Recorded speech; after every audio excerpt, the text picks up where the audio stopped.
kurang lebih sekitar 2 jam ke depan kita akan diskusi mengenai IUU Fishing.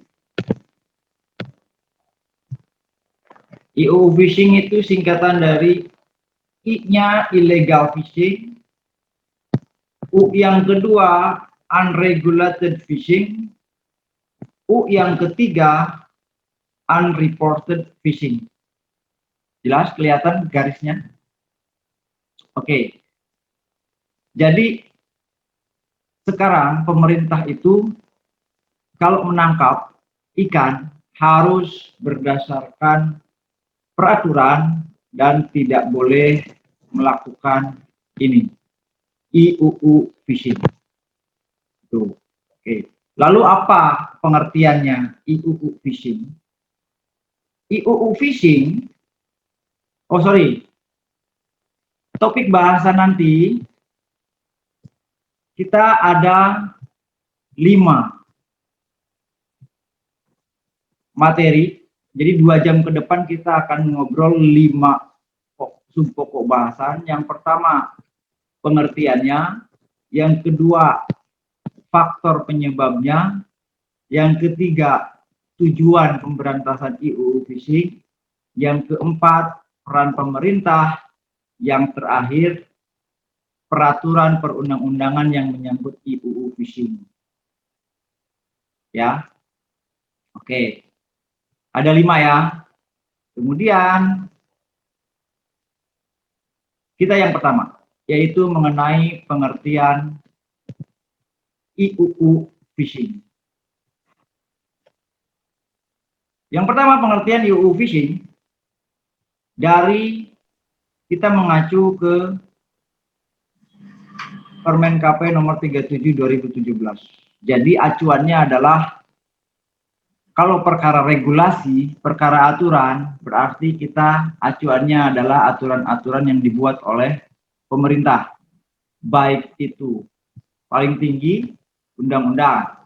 Kemudian turunannya bisa misalnya peraturan presiden, ya kan? Kemudian turun lagi hierarki peraturan perundang-undangan Indonesia ya. Yang pertama undang-undang, yang paling atas apa coba? Adalah kira-kira yang paling atas apa?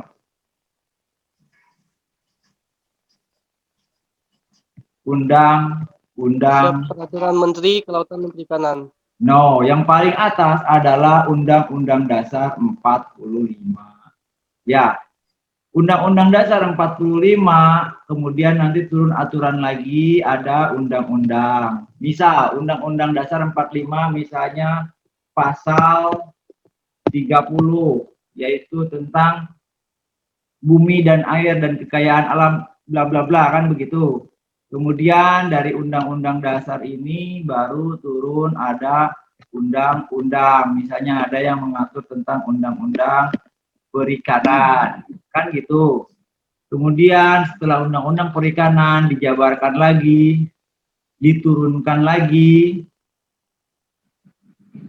dari Undang-Undang Dasar ini, kemudian ke undang-undang diturunkan lagi, dia misalnya jadi peraturan presiden misalnya. Kemudian setelah peraturan presiden baru misalnya peraturan menteri, kan begitu. Ya, jadi hierarkinya berurutan. Semua ini tidak boleh nabrak.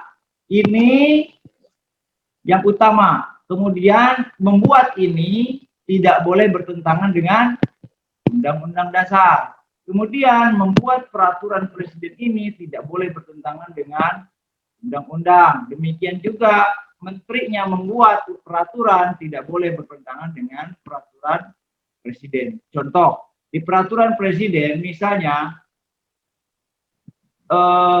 peraturan presiden bahwa perikanan harus mengelola 13 wilayah pengelolaan perikanan. 13 misalnya. Di menteri ini nggak boleh jadi 12, harus tetap mengacu kepada 13. Itu ya. Oke. Admit.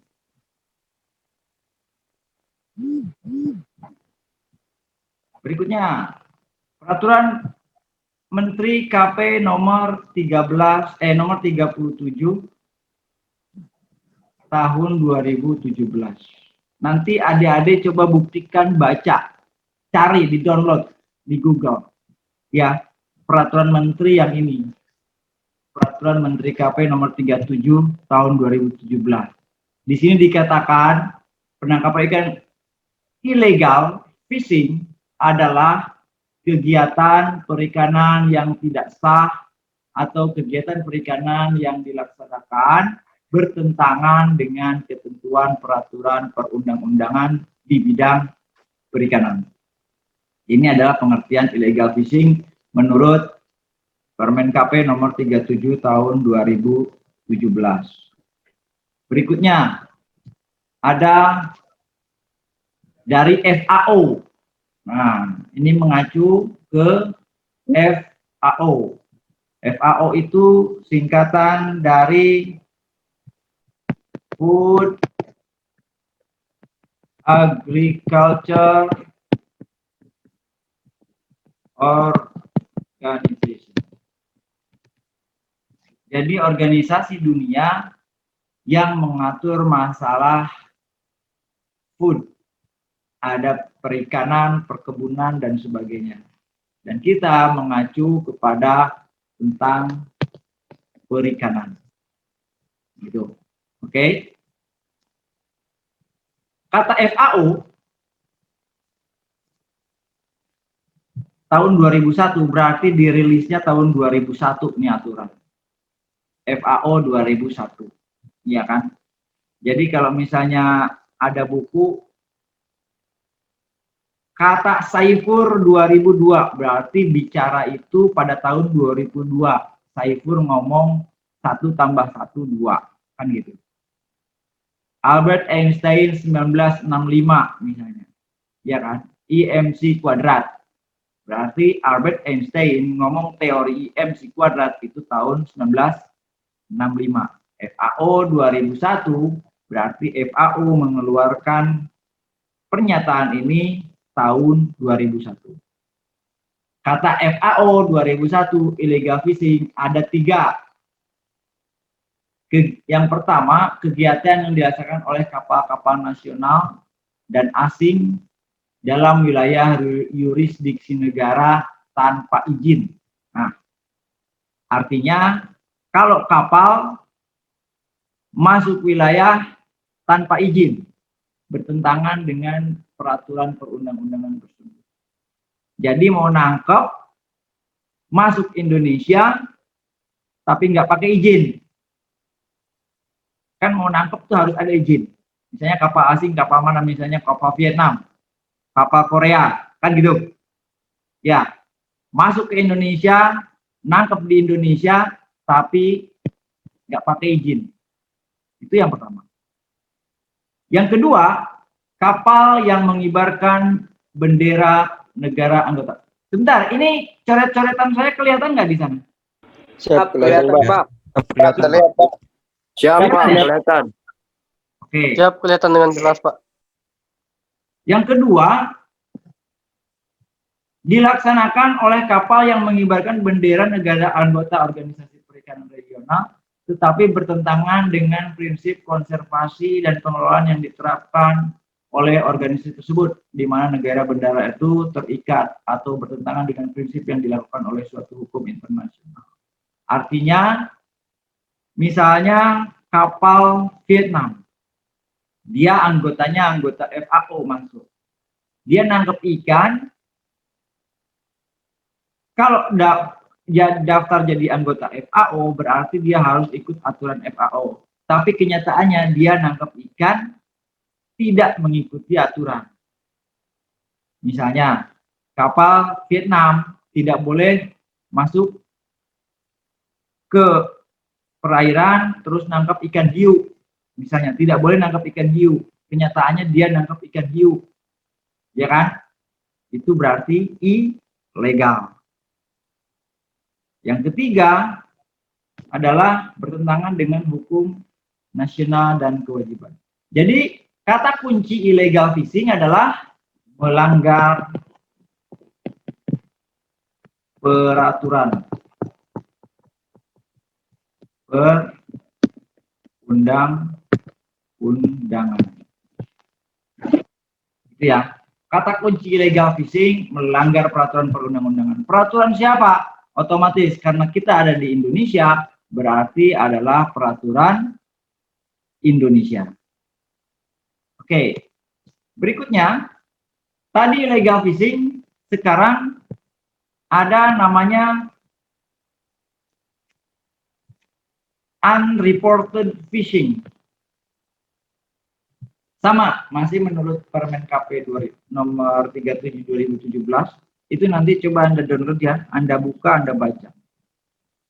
Unreported, yaitu penangkapan ikan yang tidak dilaporkan. Nih, yang paling kuncinya ini, kegiatan tidak melaporkan hasil tangkapan. Jadi, kamu naik kapal ikan, jadi nakoda kapal ikan, dapat 20 ton, tapi nggak dilaporin. Pemerintahnya nanya, kapalmu dapat berapa? 20 ton. Harusnya dilaporkan, tapi kenyataannya tidak. Maka itu termasuk unreported. Report. Laporan.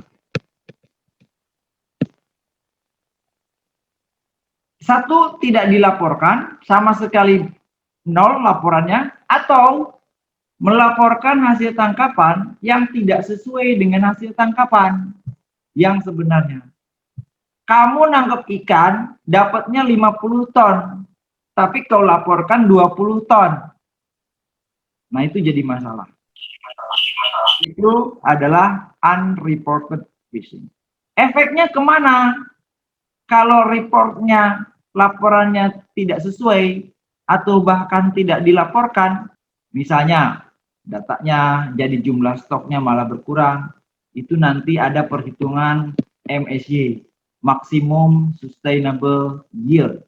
Itu nanti Anda belajar berhitung nanti sama dosennya Pak Yudo. Ya, tapi sebelum berhitung ke sini, Anda dasar-dasar teorinya dulu. Gitu. Ya, jadi stok ikannya ini dihitung nanti jadi berantakan, jadi salah karena nggak ada dilaporin, nggak ada data, atau laporannya jadi bohong. Gitu, ya kan? Sama kayak pendapatan usahamu berapa? 5.000. Padahal kau dapat 10.000. 5.000 kau masukkan di laporan. Manajemennya ngitungnya kan kok gajinya jadi kurang. Wah, nggak untung nih. Kan gitu. Gajinya jadi sedikit. Karena kau laporin 5.000.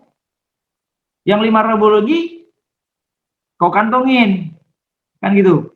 Datanya jadi bermasalah. Masih unreported fishing. Sekarang dari FAO. Adalah kegiatan penangkapan ikan yang tidak dilaporkan. Tuh, sama. Atau laporannya salah kepada instansi berwenang. Siapa instansi berwenang? Yaitu pemerintah Indonesia. Oke. Atau yang kedua, dilaksanakan di daerah pengelolaan organisasi perikanan regional yang tidak dilaporkan atau laporannya salah. Jadi kata kuncinya adalah kalau unreported, kata kuncinya adalah tidak dilaporkan atau laporannya bohong. Ini namanya unreported. Kalau ilegal, kata kuncinya melanggar aturan. Gitu ya. Ilegal melanggar aturan, unreported tidak dilaporkan atau laporannya tidak sesuai, laporannya bohong. Sekarang unregulated fishing. Unregulated fishing. Kalau dalam Permen KP itu tidak ada pembahasan mengenai unregulated. Pengertian unregulated di Permen KP itu tidak ada, tapi dipadukan udah langsung ilegal dan unreported. Tapi FAO mendefinisikan unregulated fishing adalah kegiatan penangkapan ikan di daerah penerapan pengelolaan organisasi regional dilakukan kapal tanpa kebangsaan atau oleh kapal yang bukan anggota organisasi regional atau entitas penangkapan. Jadi maksudnya begini, setiap negara, setiap kapal kan punya bendera. Kenyataannya ketika nangkap, dia nggak ada benderanya. Itulah yang namanya unregulated. Dia tidak mengibarkan bendera. Atau kapal nangkep ikan, benderanya bajak laut. Nah, itu unregulated. Atau yang kedua adalah kapal FAO misalnya, dia ada anggotanya 50 negara. Misal, ada Indonesia, Cina, Malaysia, dan sebagainya. Harusnya kan pakai bendera. Ternyata kapal nangkep itu dia pakai bendera negara lain yang tidak masuk anggota sini. Dia tidak punya hak untuk menangkap. Tapi kenyataannya dia menangkap.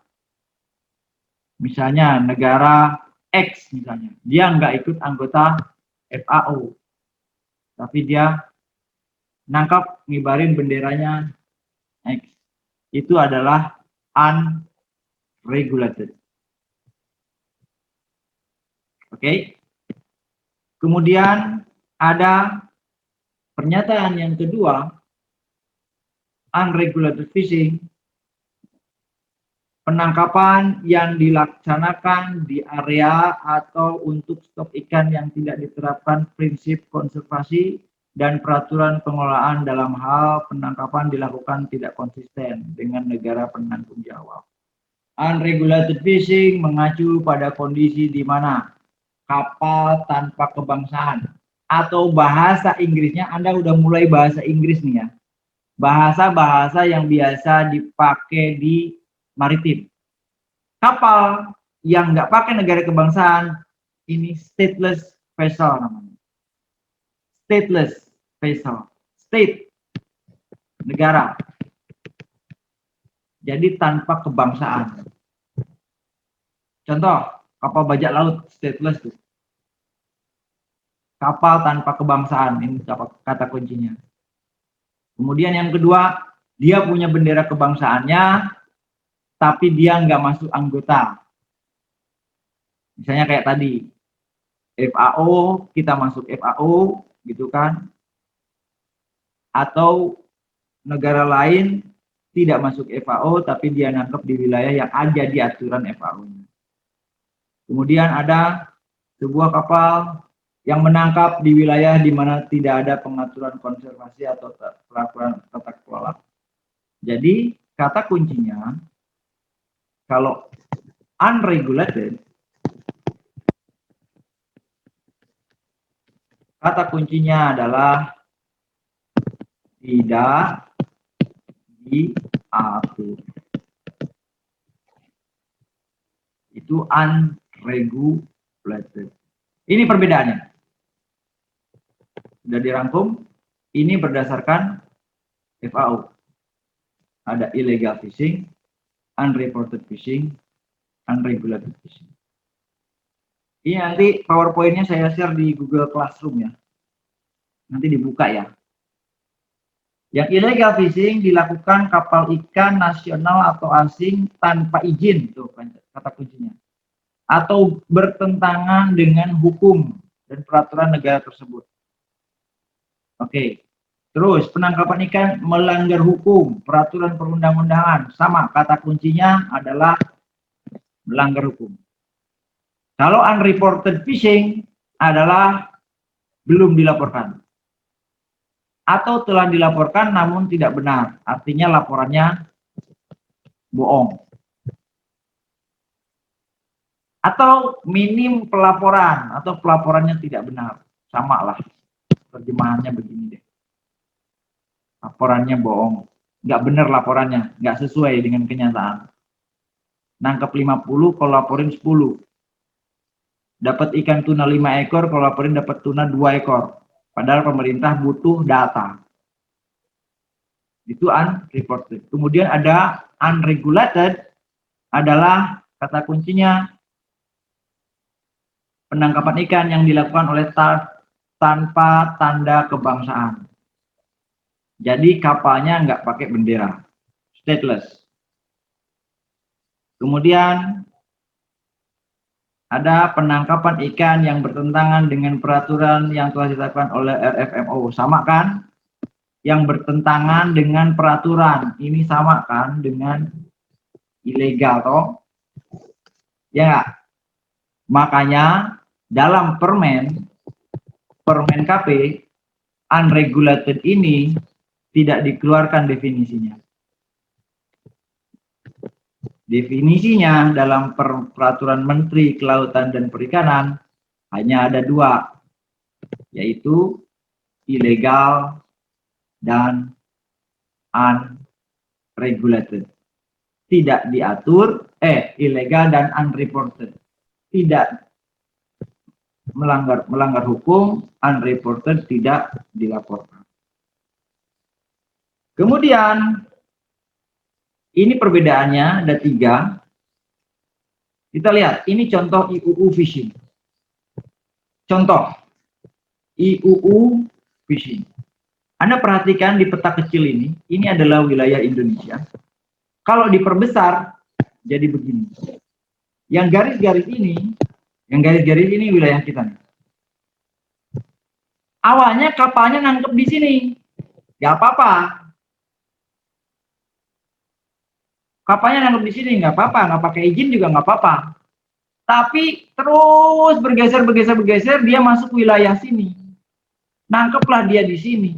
Lihat wilayah Indonesia adalah di sini kan.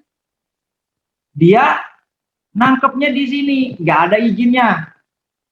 Sementara kalau nangkep ikan harus ada izin. Kalau kapal asing apalagi, kalau mau nangkep ikan ke Indonesia, dia harus lapor, kan gitu.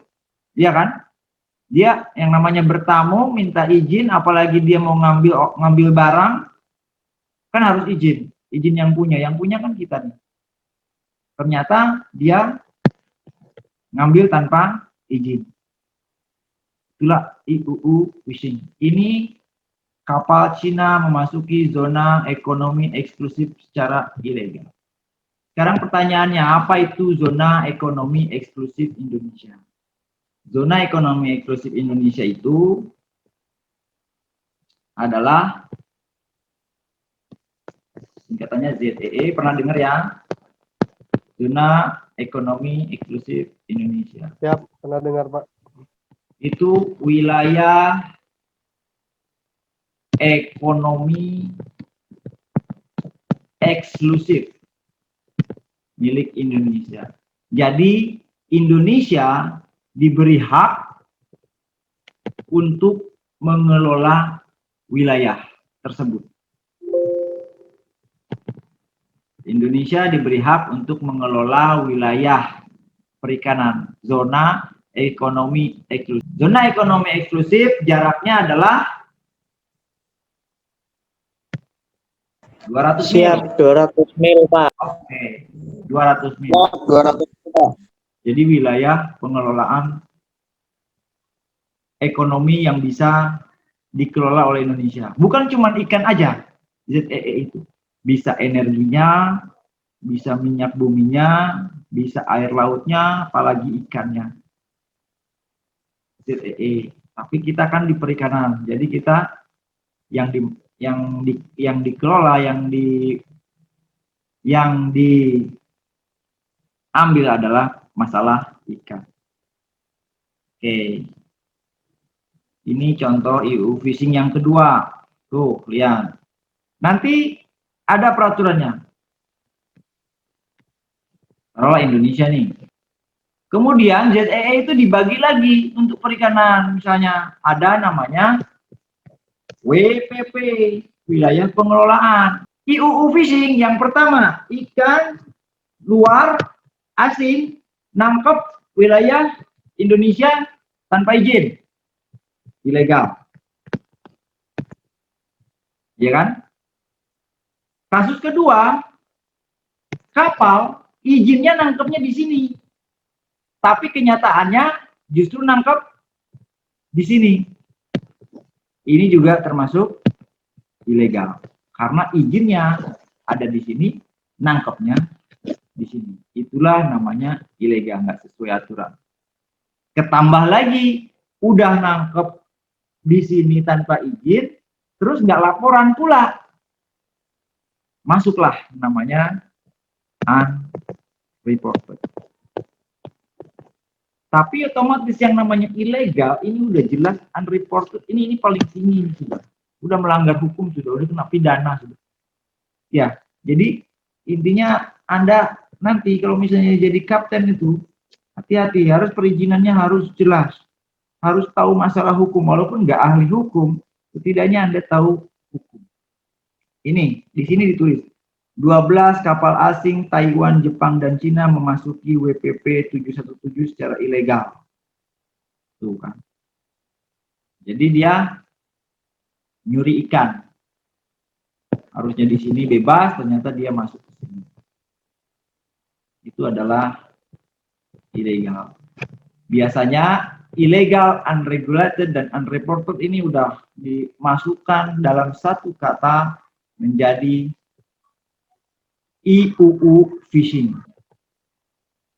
Oke, berikutnya perhatikan, ini adalah batas ZEE.